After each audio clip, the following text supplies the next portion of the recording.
Hola, ¿qué tal, fundamentalistas y liberales? Bueno, como ya sabéis, estamos un programa más haciendo este podcast tan maravilloso que nos está encantando, y lo bueno también que vemos que os está encantando a ustedes, ¿verdad, Josué? Total, estamos recibiendo muchísimo apoyo una vez más y estamos súper contentos con ello porque es que ni siquiera esperábamos tantas visitas, tantos likes. Sí, el y recibimiento es que es espectacular. estamos muy contentos y nada, esperamos seguir con esta proyección y seguir gustando, ¿no, David? Bueno, no lo habíamos dicho y yo quería decirlo, somos hermanos.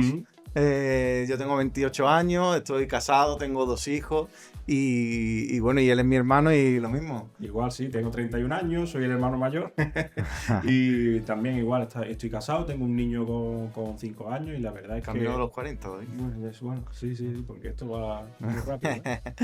Y nada, y como estáis viendo, pues estamos hoy en un sitio diferente. En un sitio súper especial. Estamos en un sitio muy guay. Grabando, hay que decirlo, en Domingo de Ramos. En Domingo de Ramos, exactamente. No lo vamos a subir en domingo, pero estamos grabando en domingo, un día muy especial.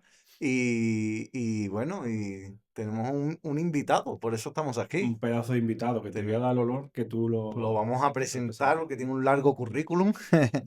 Es diácono en la iglesia anglicana de San Bernabé, en Torre del Mar, y de la misión de la Santísima Trinidad en Almería. Es licenciado en Derecho por la UGR y diplomado en Teología, o a falta de una o dos asignaturas, por el Centro de Estudios Anglicanos, Seminario de la IERE. Tenemos con nosotros nada más y nada menos que a Carlos Romero. ¿Qué tal, Carlos? ¿Cómo estás? Muy bien, gracias a Dios. Muchas gracias por haberme invitado. Es un placer y un honor estar aquí con vosotros. El placer es nuestro, la verdad. Totalmente. Bueno, y comenzando un poquito para entrar en tema, antes de nada, nos gustaría, bueno, como ya hemos comentado, estamos en una iglesia anglicana y pues nos gustaría que nos explicases, para comenzar, para aquella gente que no lo sepa, ¿qué es el anglicanismo? Muy bien. Pues el anglicanismo es la tradición cristiana que hunde sus raíces en la era apostólica, que se considera heredera de la Iglesia Católica Universal desde la época de los apóstoles, y a la vez está reformada en el sentido de retorno a las escrituras y el retorno al puro evangelio. La Iglesia de Inglaterra surge a principios sobre el siglo IV, el siglo III, siglo IV, que tenemos los primeros testimonios de presencia cristiana en la isla británica.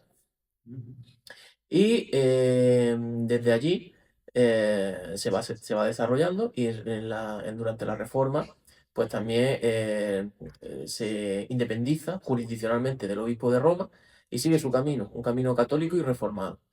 En la iglesia a la que yo pertenezco es la Iglesia Española Reformada Episcopal, que pertenece a la Comunión Anglicana, que es una comunión de 42 iglesias autónomas que tienen su fundamento en la Escritura y en una serie de documentos que podemos ver a lo largo de la entrevista, que nos caracteriza como cristianos anglicanos. Así que el anglicanismo yo lo definiría como la tradición cristiana apostólica y universal de siempre, reformada conforme a la palabra de Dios, católico y reformado. Muy bien. Qué bien. Pues entonces, para aclarar un poco, porque yo la verdad que conocí el anglicanismo contigo, pero antes el anglicanismo pues, me sonaba a chino literalmente, ¿vale? Y entonces, para aclarar un poco, los anglicanos son como tal la Iglesia de Inglaterra, como bien has dicho, y mantenéis pues una liturgia, digamos, parecida a la católica romana, pero no sois católicos romanos, ¿no? Sí, una puntualización. El anglicanismo está formado por muchas iglesias. La Iglesia de Inglaterra es una de ellas. Pero, por ejemplo, yo formo parte de la Iglesia Española Reformada Episcopal, que es otra de las numerosas iglesias que forman la Comunión Anglicana. La Iglesia de Inglaterra es la que tradicionalmente ha sido más numerosa, ha tenido una preeminencia histórica por estar allí principalmente la sede del Arzobispado de Canterbury, que es una especie de primus inter pares, un primado simbólico que constituye una señal de unidad, de comunión entre todas las iglesias anglicanas del mundo. No es un papa anglicano, no tiene jurisdicción fuera de Inglaterra, pero sí es una señal de unidad, de comunión entre todas las iglesias que conforman la comunión anglicana. Entonces, eso por un lado. Respecto a lo que comenta, claro, vosotros habéis asistido a nuestra liturgia hoy de Domingo de Ramos y para la gente que no está acostumbrada a la idea de liturgia, puede sonar o puede parecer, entre comillas, católico romano, pero no es tal. Nuestra liturgia hunde sus raíces en la primera liturgia cristiana. Yo te explicaba anteriormente fuera de cámara que nuestra liturgia tiene dos grandes partes. Y ya lo mencionaba el propio Justino Mártir en el siglo II, uno de los primeros apologetas de la fe cristiana. Una primera parte, que es la liturgia de la palabra, donde se leen distintas lecturas de las escrituras. Se lee generalmente una lectura del Antiguo Testamento, un salmo, una epístola y el Evangelio.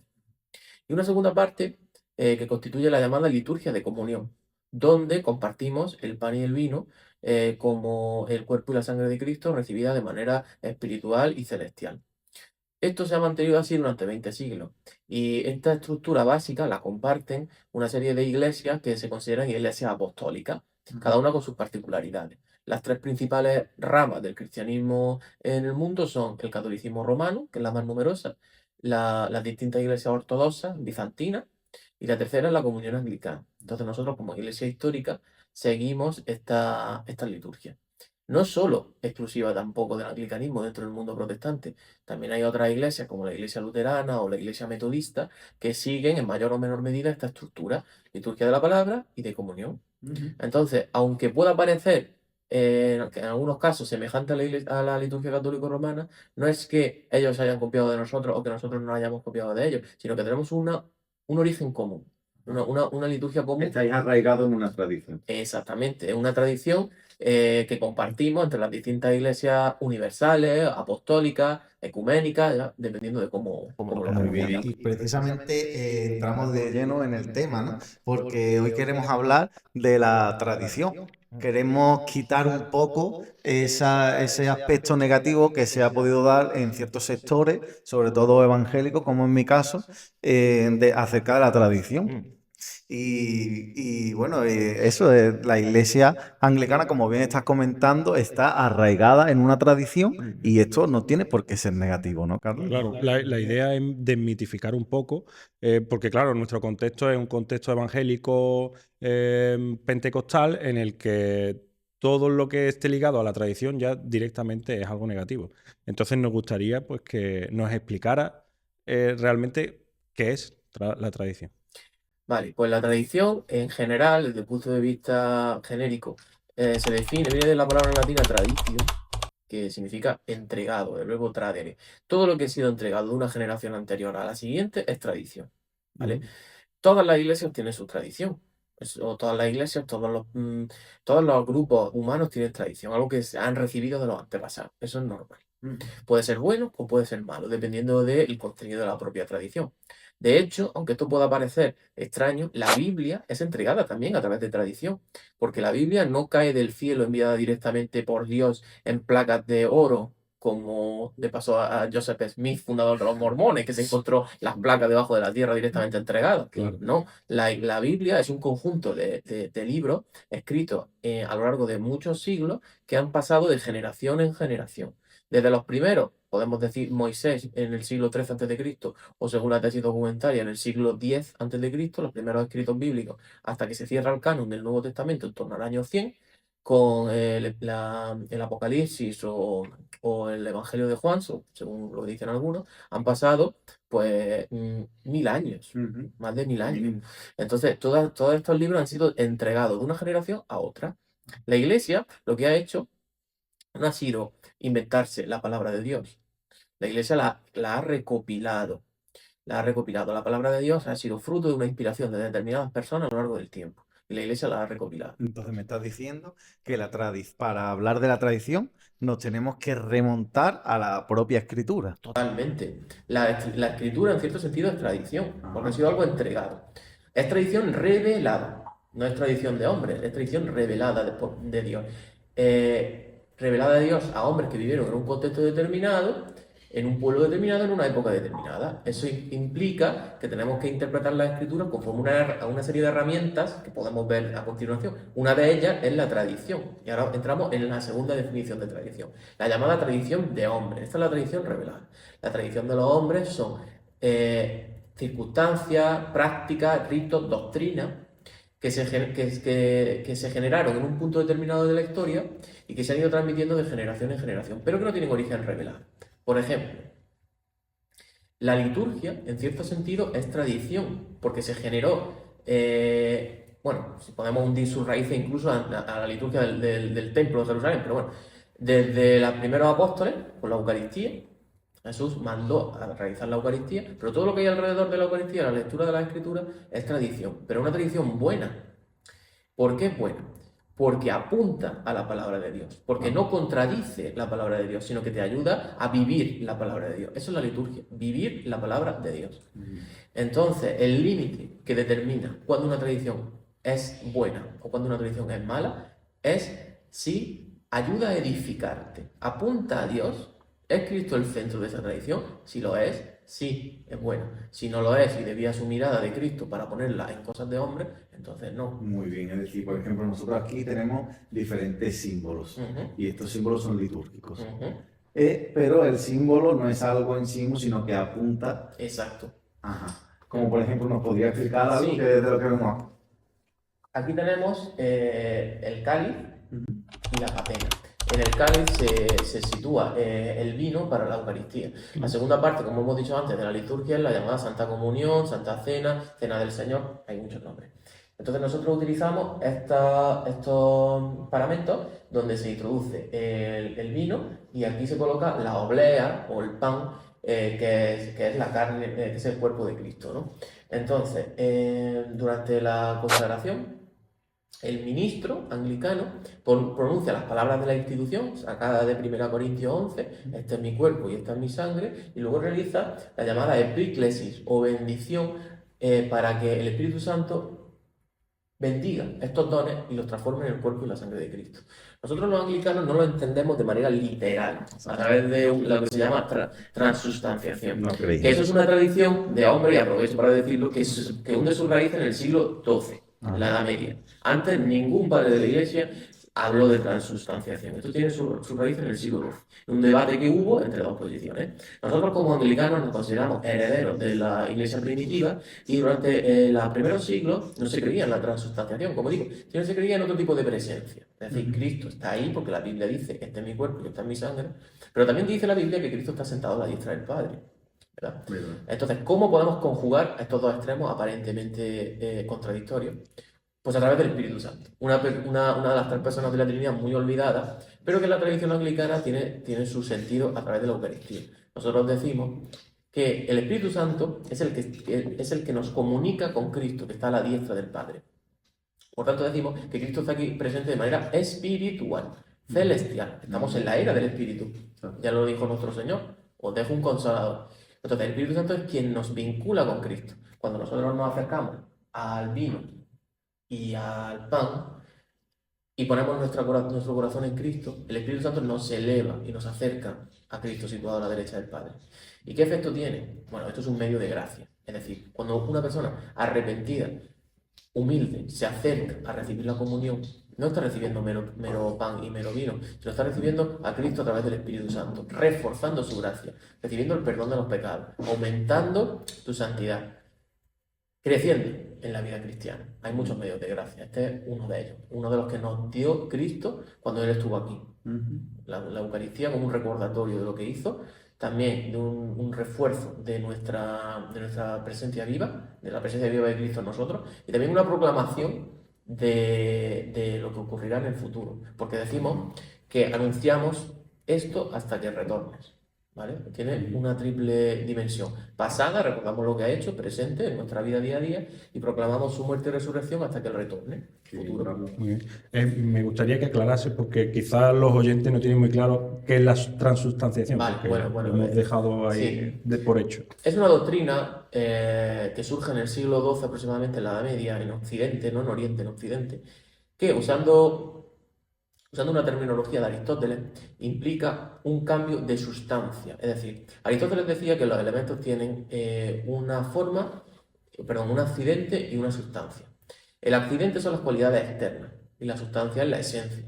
Según la doctrina de la transustanciación, el sacerdote durante la consagración hace que la sustancia, es decir, la esencia del pan y del vino, se cambie, se transmute y pasen de ser pan y vino común al cuerpo y la sangre de Cristo física, literal. Mientras que lo que es la forma, la apariencia, permanece como pan y vino, pero sustancialmente ha cambiado. Eso no tiene sustento en la Escritura. Por eso sabemos que no es una tradición correcta, ¿vale? Porque no tiene versión bíblica, no tiene base bíblica y de hecho es contraria a la doctrina de los primeros cristianos, de los padres de la Iglesia. Por eso nosotros como anglicanos, en el artículo 28 de nuestros artículos de religión, que es nuestra declaración de fe, negamos la transustanciación. Porque creo que dice que es contraria a la palabra de Dios. Entonces, la transustanciación no la seguimos. Nosotros pensamos que Cristo está presente, pero de manera espiritual, a través del Espíritu Santo. Muy bien. Muy bien. Y entonces, retornando, todo esto forma parte de una tradición que estamos heredando y que viene desde las escrituras, como bien decimos, pero sigue avanzando y en el tiempo. Y entonces, ¿cómo va esto? O sea, explícanos un poco más de manera cronológica. Claro, conforme la Iglesia va creciendo y se va expandiendo por el mundo, crece el número de seguidores de Cristo, crece las personas nacidas de nuevo, pero van entrando también errores, heterodoxias o herejías. Muchos de ellos surgen de una mala interpretación de la Escritura. De hecho, herejía significa algo así como algo sectario, que se aparta de la norma común, ¿vale?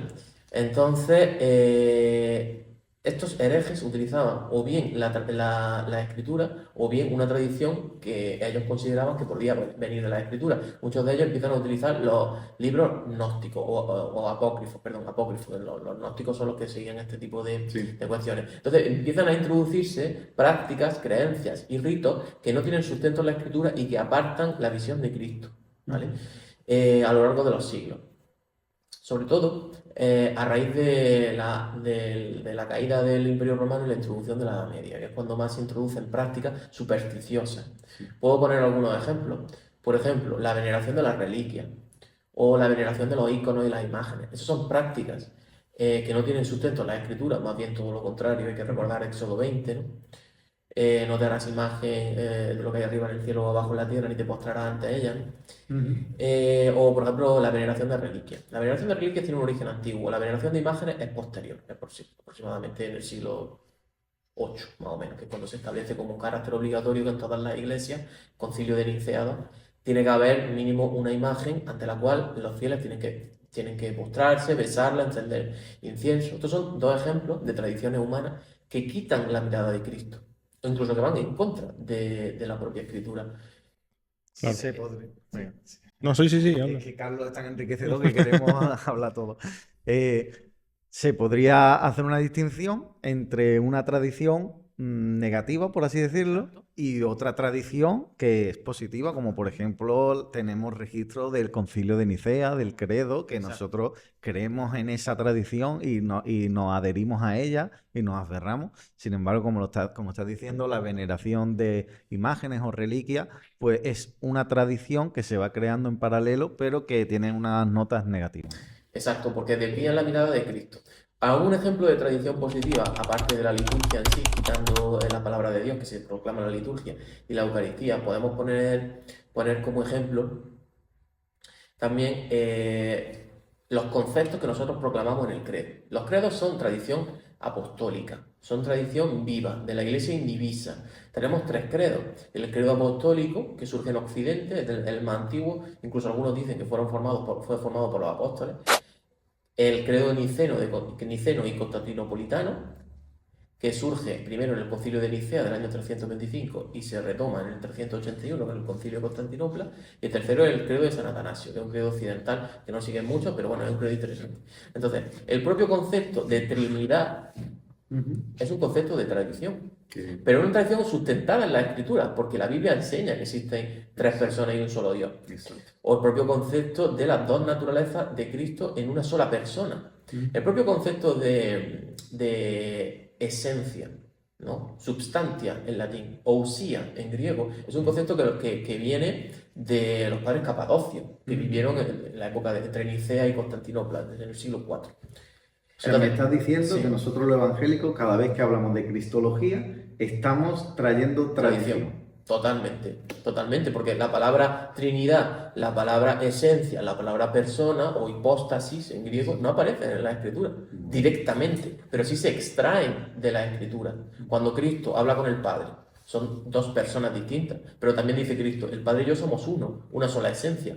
O escucha Israel, el Señor es tu Dios, solo hay un Dios, ¿no? Monoteísmo. Por tanto, tenemos desarrollos de doctrinas bíblicas a través de la tradición. ¿Por qué sabemos que es correcta esta visión y no la visión, por ejemplo, de los arrianos que decían que Cristo era la primera criatura, pero que no era igual a Dios, sino que era una especie de segundo Dios, o porque hoy siguen los testigos de Jehová? ¿O por qué sabemos que visiones como los monofisitas, que decían que Cristo solo tiene una sola naturaleza, que es la naturaleza divina, que ha absorbido a la humana? Porque sabemos que eso no es correcto, porque nos vamos a la Escritura, y en primer lugar. Y en segundo lugar, porque es la doctrina que ha seguido la Iglesia de manera unánime, reunida en concilio.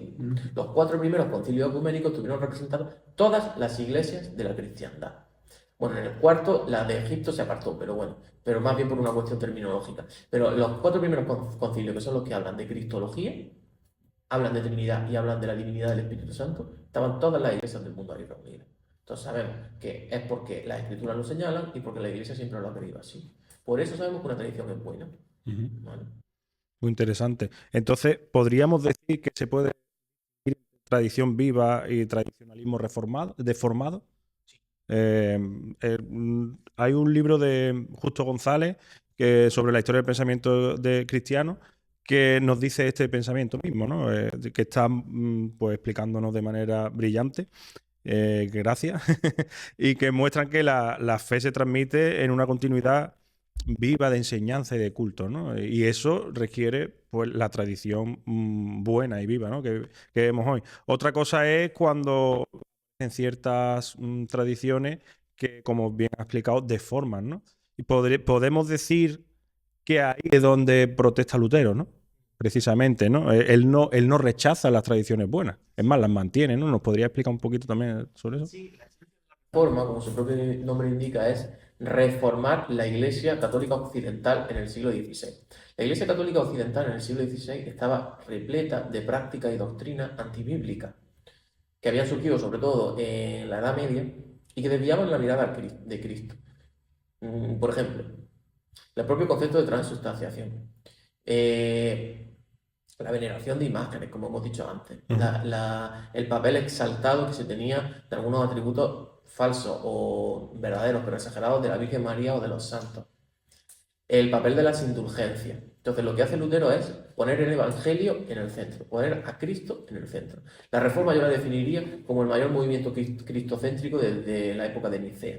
Poner a Cristo en el centro. Cristo es nuestro Señor y nuestro Salvador. Y la salvación solo procede de Él. De ahí que surja, no que surja, sino que se redescubra, porque ya encontramos esta doctrina en los padres de la Iglesia, la llamada justificación por gracia a través de la fe. Ese es el núcleo que Lutero rescata de un montón de prácticas, supersticiones y doctrinas que la estaban ocultando. Es como si Lutero eliminara la hojarasca, las malas hierbas, para dejar el césped adecuado, para dejar el césped bueno. ¿Vale?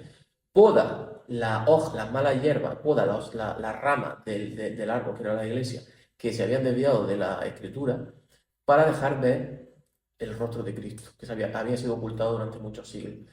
Esta reforma no surge de la nada, tenemos muchos precedentes, no solo ya si nos remontamos a Agustín o a los padres de la Iglesia, sino también a lo largo de la Baja Edad Media hubo muchas personas que protestaron contra esto. Wycliffe en Reino Unido, en Inglaterra, Jan Hus en Bohemia, los valdenses de Pedro Baldo en Francia y en el norte de Italia. Hubo una serie de reformadores que intentaron volver a la centralidad de la Escritura. La palabra de Dios la Escritura es la única palabra de Dios. ¿Vale?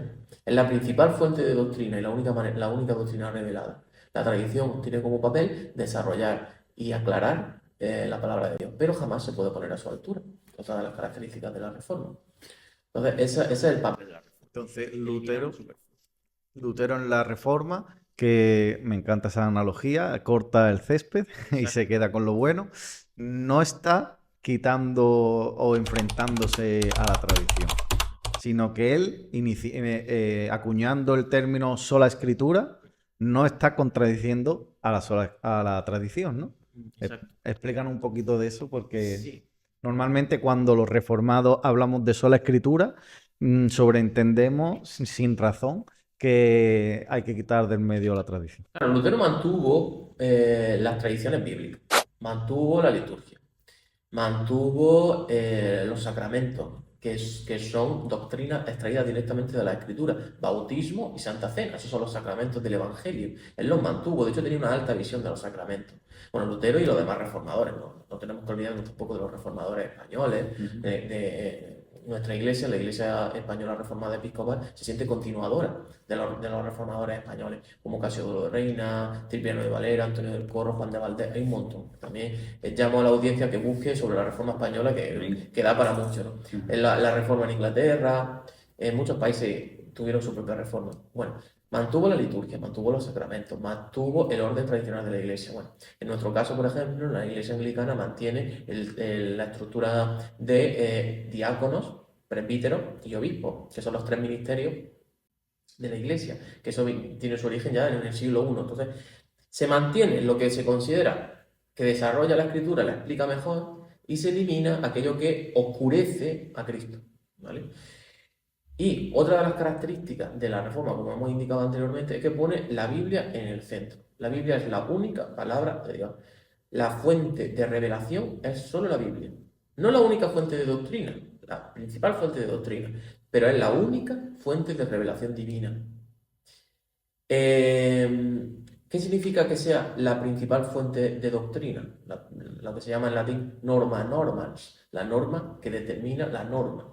Bueno, significa que toda doctrina humana que pueda surgir a lo largo de la historia, el filtro para saber si es correcta es la Biblia.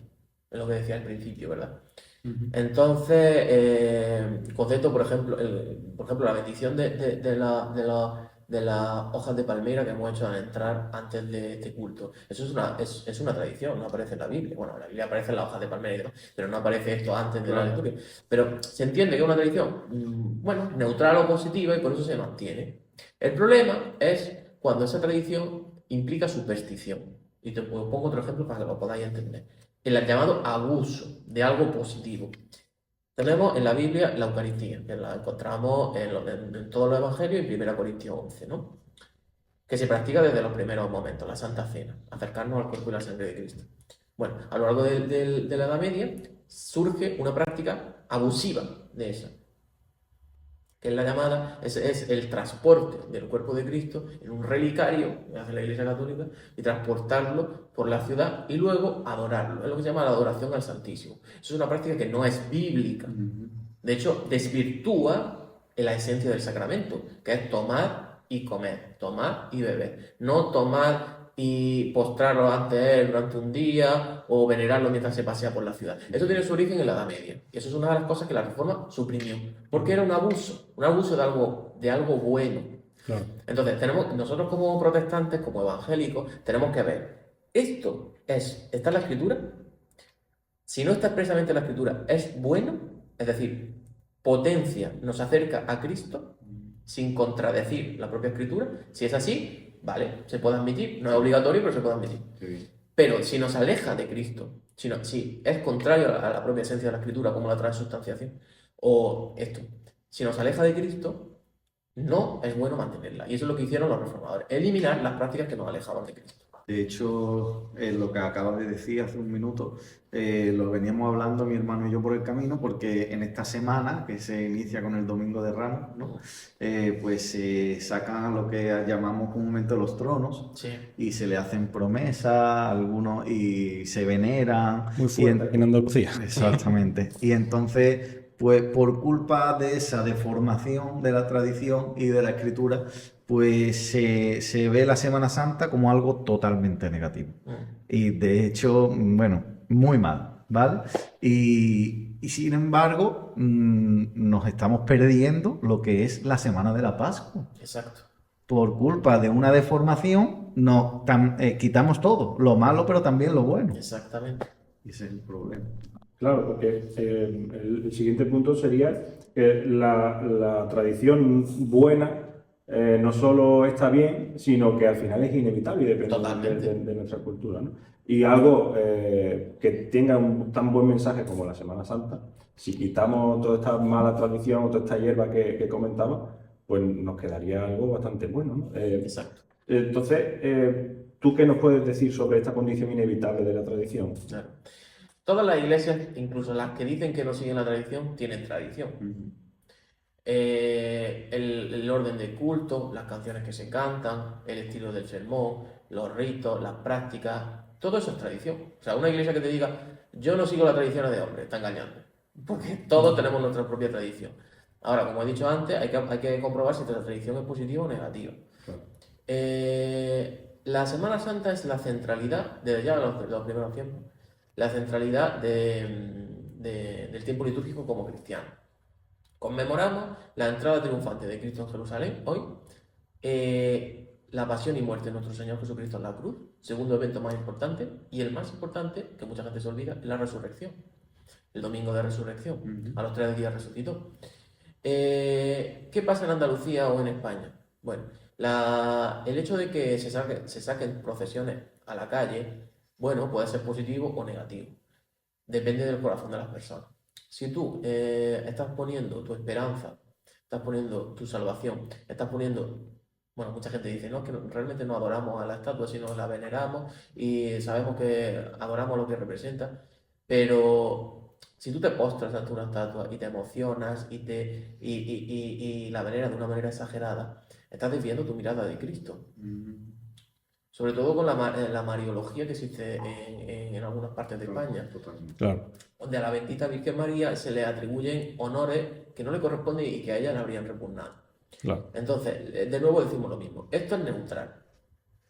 Ni es favorable ni es contrario, porque pese a la prohibición de imágenes del Éxodo 20, nosotros sabemos que en el tabernáculo y luego en el templo había imágenes de los querubines sobre el arca de la alianza, es decir, que Dios tolera las imágenes siempre que no sean objeto de veneración o de culto. Entonces, uno puede tener imágenes en su casa, uno puede sacarlas a pasear. No es de mi agrado, pero forma parte de nuestra tradición cultural que como españoles e hispanos no vamos a eliminar. Pero sí se le puede dar un sentido bíblico. Y es que esa tradición te impulsa, por ejemplo, a leer la Biblia. ¿Qué pasó ahí? Porque en España la Biblia su lectura estaba prácticamente limitada a algunos clérigos hasta el siglo XX. Claro. Mucha gente puede hacer uso de esa visión de imágenes para animarse y leer la Biblia. Porque ni siquiera tenían la Biblia en su idioma, por ejemplo. No la tenían y si la tenían estaba mal visto. O sea, podías tener problemas con las autoridades. Vale. Sí. Eso era raro, ¿eh? En España alguien leyera la Biblia. Salvo algunos clérigos, algunos teólogos, las personas eran ignorantes sobre materia bíblica y solo se podían informar de algunas cosas puntuales a través de, por ejemplo, las procesiones. Entonces, pero ya no vivimos en esa época, ahora la Biblia es el libro más vendido y puede acceder a ella cualquiera. Haciendo hincapié, entonces, el origen de las imágenes está en que la gente pues no podía leer la Biblia, por lo que estamos diciendo, y ahí entendían las escenas, por ejemplo, ahí en este de atrás ocurre, ¿verdad? Exactamente. Sí, en la iglesia, ahí podemos ver, por ejemplo, en esta cruz representando varios eventos de la pasión. Tenemos la Santa Cena, tenemos la entrada triunfante en Jerusalén, tenemos también el descenso a los infiernos y la resurrección y la crucifixión arriba. Es decir, las personas analfabetas entendían eventos bíblicos viendo imágenes en la iglesia. En la iglesia estaban llenas de imágenes. Bueno, a ver, en Oriente más, en Occidente se empezaron a colocar sobre todo a partir de la Contrarreforma, en el siglo XVI. Como algunos protestantes se fueron al extremo de eliminar todas las iglesias, de eliminar todas las imágenes, pues los católicos dijeron, pues nosotros más imágenes todavía. Y es cuando surge el barroco, la Contrarreforma, se le da un impulso a las procesiones que ya existían antes, pero a partir del siglo XVI-XVII se impulsan más. Llega a América y en América han heredado estos mismos vicios. Pero el hecho de tener imágenes no está mal, puede servir algo para catequizar, para instruir, para enseñar a las personas. Incluso pueden mover a la piedad. El problema es, como hemos dicho antes con lo de la Eucaristía y los abusos, cuando se abusa de esa imagen. y se coloca en la imagen tu esperanza, tu salvación. De tal manera que si se destruye la imagen, a ti te matan, como si hubieran matado al propio Y Cristo. ahí ya se crea un ídolo. Y ahí es donde se crea un ídolo. Podemos crear ídolos en muchas cosas, no solo en las imágenes. Los protestantes tenemos nuestros propios ídolos, ¿eh? Nadie está libre de este pecado. Ese es un pecado muy, muy frecuente, por desgracia. Pero en otras iglesias, pues, deben corregir esos abusos. Entonces, vamos a no condenar la Semana Santa por sí, a rescatar lo bueno, que es recuerdo de la pasión y resurrección de Cristo, haciendo un buen uso de los elementos tradicionales que hemos heredado. Porque además, como estamos viendo, que la tradición tiene sus cosas buenas y sus cosas malas que habría que recortar y quedarnos con todo eso de lo bueno. Además de esto, hoy en día, pues cuando en determinados círculos ya se ha desechado la tradición, se tiene un pensamiento y es que yo soy suficiente en el sentido de que me puedo acercar a la escritura y tengo la guía del Espíritu Santo y Él es el que me ilumina. Por tanto, no me hace falta ninguna tradición, no me hace falta nada de los padres apostólicos ni nada de lo que estamos hablando, ¿no? ¿Qué nos tendrías que comentar acerca de esto? Bueno, pues tendría que comentar acudiendo a la propia Escritura, que condena la interpretación privada.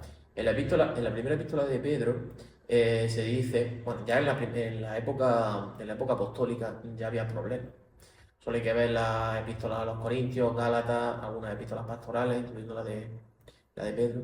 Había gente que decía que había recibido una profecía del Espíritu Santo, legítimo, porque en el siglo I había muchos profetas legítimos. De hecho, uno de los cargos que aparece. Yo no digo que no se reciban profecías, es un don que se mantiene. Yo en ese sentido sí pienso que se pueden mantener los dones. A Dios no lo podemos limitar en el tiempo. Pero el problema es cuando esa profecía era de interpretación privada. Es decir, a mí me ha dicho Dios esto y yo lo interpreto de esta manera. ¿Por qué? Pues porque me lo ha dicho a mí y yo sé lo que me ha dicho y esto, aunque vaya en contra del resto de la iglesia, que vaya en contra de la propia escritura, yo tengo la razón. Ese es el origen de la interpretación privada. De nuevo, la escritura fue dada a unas personas determinadas en un contexto determinado. Necesitamos herramientas. Dios nos ha dado esas herramientas para su correcta interpretación. Hay 3 en el mundo anglicano. La primera es la tradición. Es decir, unánimemente o con mayoría, la Iglesia ha interpretado este pasaje de esta manera. Por tanto, vamos a confiar que sea así. En segundo lugar, la razón. Y aquí es cuando entran las ciencias que nos ayudan también a corroborar y verificar la veracidad del texto bíblico. Por ejemplo, a través de la crítica textual. ¿Vale? Tenemos varios manuscritos, algunos no coinciden, entonces vamos a ver, a través de la crítica textual, que es una ciencia muy avanzada, cuál es el verdadero manuscrito. Y a través también de la filología, la literatura, la arqueología, la historia, todo eso. Otra herramienta que Dios nos da. Y la tercera, y esto ya lo añado, más por mi corte metodista wesleyano, pues yo sigo al reverendo John Wesley, que vivió en el siglo XVIII, es la experiencia. Porque Dios también nos habla a cada uno de una manera individual, singular. Cuando nosotros leemos la escritura, la aplicamos en nuestro día a día. Y eso también nos puede ayudar a entender el significado de la escritura. Siempre que no contradiga la otra, ¿vale? Entonces, a través de esas 3 herramientas, que no son igual que la escritura, sino son herramientas al servicio de, podemos saber cuál es la verdad que el Espíritu Santo nos está tratando de indicar ahí. Y hay muchos versículos que son muy claros, es decir, no necesitamos tampoco ser eruditos, porque la Biblia estaba lanzada para gente, bueno, pues no muy sabia. Pero hay otros que sí, porque el contexto cultural del siglo I o del siglo VI a.C. es muy distinto al actual. Claro. Por eso necesitamos la razón y también necesitamos la tradición. ¿Cómo se ha interpretado este versículo siempre? Eso nos ayuda. Si nosotros lo interpretamos de otra manera, que nunca se ha dado, eso es una señal de que a lo mejor estamos equivocados. Interesante. Entonces, bueno, podríamos sacar esta pregunta a raíz de lo que comenta. ¿No es mi interpretación personal otra forma de tradición no reconocida? De tradición no, porque si te la has inventado tú, nadie te la ha entregado. Claro. Pero sí puede ser una forma peligrosa porque, primero, se aparta del consenso. Bueno, podríamos hablar también otro día, si eso es del consensus patrum, que es el consenso de los padres. La patrística, los padres de la iglesia, que fueron doctores y gente sabia, con una vida piadosa, que vivieron entre el siglo, bueno, algunos lo ubican desde el siglo IV o III después de Cristo hasta el siglo VII, hay algunas cosas que estaban todos de acuerdo, otras muchas no, pero hay algunas cosas que sí. Eso es lo que se llama consensus patrum, o consenso de los padres, en latín. Eso también nos ayuda a saber si si una interpretación determinada de la escritura es buena, porque si todos los padres dijeron lo mismo, ¿quién soy yo para decir lo contrario, no? Claro. Entonces, por eso es importante mirar hacia cómo la Iglesia ha interpretado esto en los primeros siglos, sobre todo. Luego ya hemos visto que se han añadido errores y prácticas que no son conformes a la misma. Muy bien, entonces la tradición sin duda es algo que tenemos nosotros en nuestras cosmovisiones, en nuestras maneras de llegar a la Biblia. Nunca vamos desde cero, sino que ya tenemos una tradición y en ese sentido, en la pregunta, mi propia interpretación tiene algo de tradición, aunque ni siquiera yo mismo la reconozca. Claro, lo que tiene tu propia tradición es, por ejemplo, lo que decía antes, las prácticas que pueda tener una iglesia evangélica no denominacional y que digan que no siguen la tradición, pero ellos siguen su propia tradición. Exacto. Es que al final la tradición es inherente a la propia persona. Todos tenemos tradición. Exacto. Nos hemos criado en una familia que nos ha enseñado unos determinados valores, un determinado idioma. Todos tenemos tradición. Exacto. Y creemos en la guía del Espíritu Santo, Claro. pero ¿por qué no? Y tiene que ser así, a través de la historia de la iglesia. Entre otros sitios, sí, a través de la historia de la iglesia, porque el Espíritu Santo, estamos en la época del Espíritu, no se ha quedado parado, no sé, hay algunos que creen, pues eso, en el cese de los dones, entonces ya en el siglo I ya el Espíritu Santo se lava las manos y ya no interviene. No, el Espíritu Santo ha intervenido a lo largo de la historia y no interviene hoy, por eso decía que la experiencia también forma parte de eso. Pero una experiencia que sea conforme a la escritura revelada, o sea, explicada a través de la tradición y la razón, no una experiencia que sea contraria a esa o a la palabra de Dios, porque pues, para eso surgen la herejía. Testigos de Jehová, mormones, otro tipo de creencias heterodoxas surgen en el siglo XIX o XX por revelaciones privadas que sigue un sujeto o varios sujetos contrarias a la doctrina de la Iglesia. Todo el mundo estaba equivocado hasta que llegó Russell de los Testigos de Jehová o Joseph Smith de los mormones o fundador de los adventistas, Ellen White creo que se llamaba. Y ahora ya sí, ahora nosotros estamos correctos, pero durante 18 siglos y 19 siglos estaban todos errados. Claro. Entonces eso es sospechoso. Desde el punto de vista, si nos presentamos ante un juicio, pues todo el mundo está equivocado menos yo, sospechoso. Vamos a desconfiar. Eso también entonces sería una manera de discernir que son sectas cristianas, ¿no? Porque ya no la podemos reconocer como comunidad confesional, aunque sean diferentes, pero que compartamos cosas en común básicas, ¿no?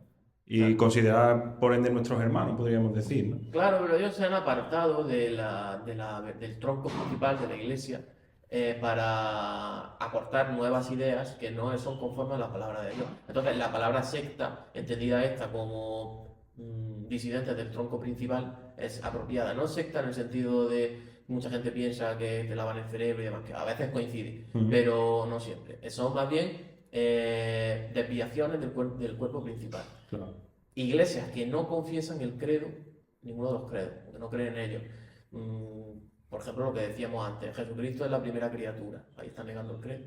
Claro. O los mormones dicen que existen 3 dioses, no 3 personas en un solo Dios, también están negando el credo. Hay muchas cuestiones que pueden denegar una verdad escriturística, y en este caso pues son sectas por eso. Y bueno, yo creo que más o menos está casi todo dicho, ¿no? Sí, para ir terminando, yo creo que sin lugar a dudas hemos abierto una conversación muy importante, ¿no? Es importante ir desmontando todos estos constructos que hemos creado tan negativos y tan pues, fóbicos, por así decirlo, de la tradición.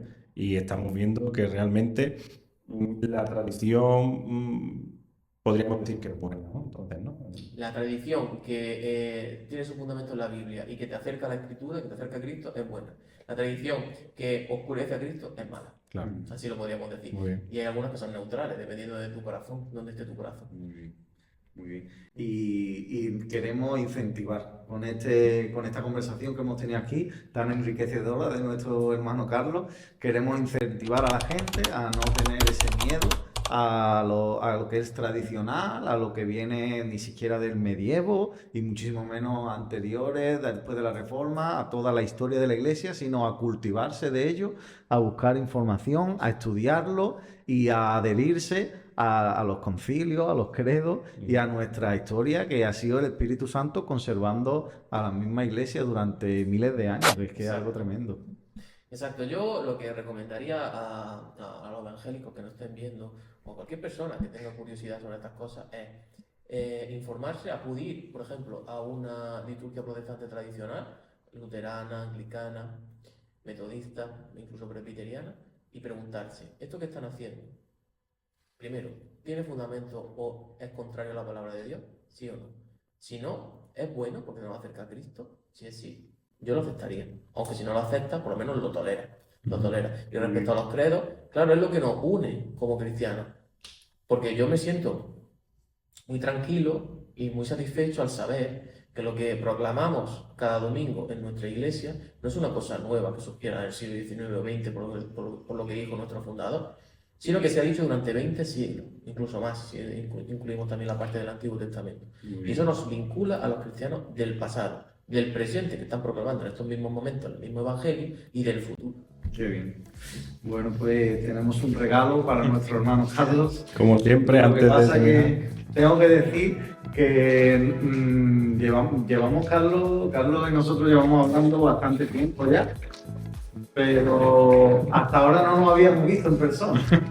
Y creo que me he equivocado con la talla. Bueno, si no le mandamos otra.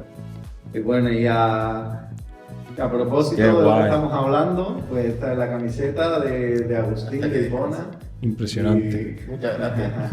Espero que te guste. Muchas gracias, me encanta. Agustín es uno de mis padres de la iglesia favoritos, un hombre santo y piadoso, Muy bien. gran erudito. Pues nada.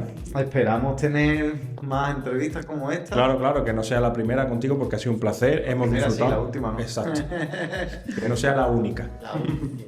Y nada, pues como siempre, antes de nada me gustaría dar gracias a la comunidad por el apoyo y por los comentarios que estamos recibiendo. Y nada, como siempre, os animo a que nos sigáis en todas las plataformas. Ya sabéis que estamos en TikTok, en Instagram, en YouTube, en Spotify. Y bueno, ya no tengo más nada que decir. Nada más. Hasta luego Hasta luego. y nos vemos. Hasta luego. Adiós. Hasta luego.